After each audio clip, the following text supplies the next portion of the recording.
বিশ্বাস করো, মহান আল্লাহ মানুষকে যে ব্রেন দিয়েছে, যে হার্ড ডিস্ক দিয়েছে, এটা যে কত আনলিমিটেড টেরাবাইট এটা কিন্তু আমরা কেউ জানি না।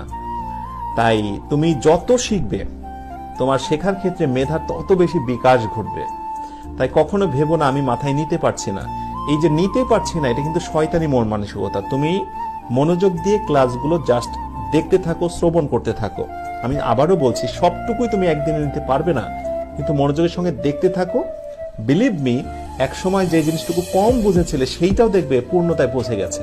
কিন্তু যে জিনিসটা তুমি কখনো দেখলেই না, বোঝা তো দূরের কথা, যে জিনিসটা তুমি কখনো দেখলেই না, সেটা যখন আবার নতুন করে কোনো একদিন চোখে পড়বে, সেটা কতটা আননোন লাগবে একবার ভেবে দেখো। তাই আমি বারবার তোমাকে রিকোয়েস্ট করবো, যদি কিছু শিখতে চাও, কোনো কিছু যদি অর্জন করতে চাও, লেগে থাকতে হবে এবং খুব বেশি অপটিমিস্টিক হতে হবে। সফলতা অর্জনের প্রথম কাজই হচ্ছে কোনো কিছুকে একেবারে নাছোড়বান্দার মতো